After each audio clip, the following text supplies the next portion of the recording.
Welcome to the Eric Avasar Show, and it was not pretty, but Liverpool Football Club got the job done, picking up a crucial 3 points today at home against Burnley, avenging the Reds' first loss of the season, winning by a 2-1 margin. Now, the Reds did not come out with the same sense of urgency they did in their previous fixture against Arsenal, and they paid dearly, giving up a goal in the 7th minute to Ashley Barnes.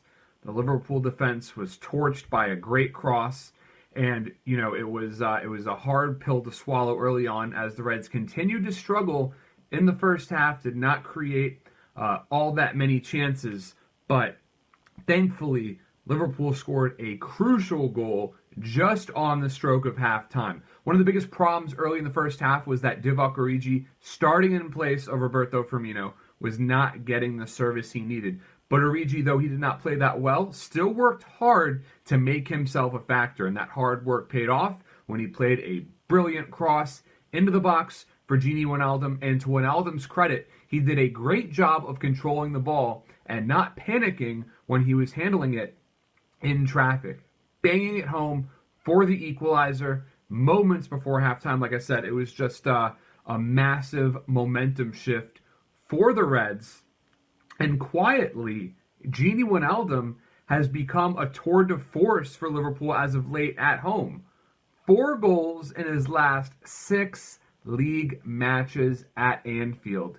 Really just getting the job done. Proof that Jurgen Klopp is, in fact, quite shrewd in the transfer market. So, as for Emre Can, a lot of talk lately about his contract negotiations. It's turning into something of a saga, but major leverage was gained for Can today as he scored what was probably the most beautiful goal he has ever scored in a red shirt, just drilling the ball low into the ground, out of the keeper's reach, into the bottom corner.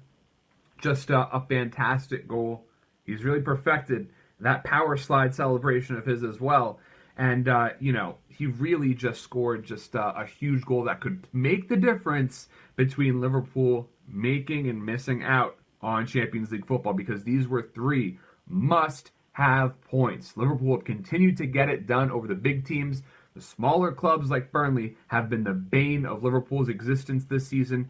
And while Can scored that massive goal, let's still be honest here, he did not show enough to really challenge Jordan Henderson's holding midfielder spot once Hendo gets fit. And sloppiness was a common theme throughout the Liverpool attack today. Sadio Mane's first touch let him down, and Philippe Coutinho had a dreadful performance from start to finish. Jurgen Klopp made the right decision to take him off for the 17-year-old Ben Woodburn, who provided some nice play of his own out there.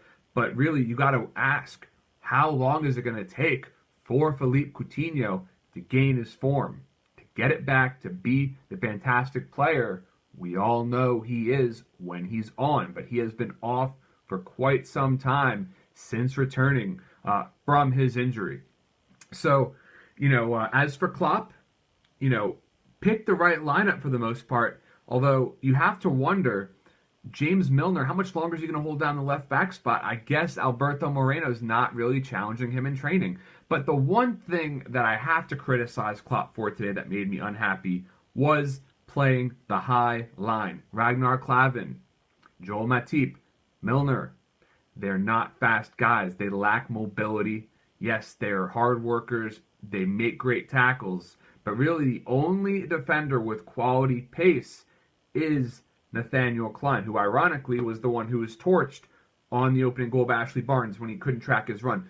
But nevertheless, when you have defenders who are not that fast, it is so risky playing the high line. Liverpool paid dearly for playing it against Leicester City.